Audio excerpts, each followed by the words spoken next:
नाज़रीन, आम खबर से आपको आगाह करते चलें। आपको बताएं कि रावलपिंडी के बाद इस्लामाबाद और रेड जोन के तमाम दाखिली और खारजी रास्ते ट्रैफिक के लिए खोल दिए गए। सीडीए का अमला तमाम रुकावटें दूर करने में सरगर्म अमल है। रेड जोन में सिक्योरिटी के अमले ताहाल मौजूद है। मजीद तफसीलात जानते हैं हमारे नुमाइंदे राजा रुखसार अहमद से। जी रुखसार, तफसीलात से आगाह कीजिएगा।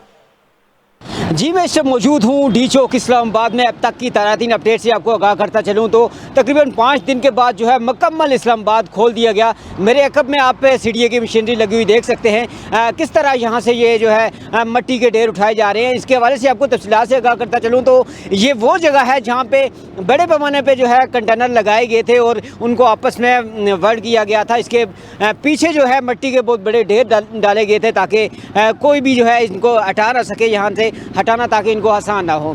एक दफ़ा फिर से जो है यहाँ पे तमाम रास्ते खोले जा रहे हैं। और ख़ासकर इस जगह की अगर बात करूँ, जैसा कि पूरे इस्लामाबाद में तज़ीन और आराश का काम जारी है, सीडीए की टीमें जो है सरगर्म अमल है, इसी तरह यहाँ पे भी ये साफ़ करके यहाँ पे भी तज़ीन और आराश का काम किया जाएगा। जी, के लिए जैसा कि नाज़रीन हमारे मायदे डी चौक पर मौजूद थे और हमें इस्लामाबाद के हवाले से तफसीलात बता रहे थे। उन्होंने बताया कि तकरीबन 5 रोज़ के बाद तमाम दाखिली और खारजी रास्ते मुकम्मल तौर पर खोल दिए गए हैं।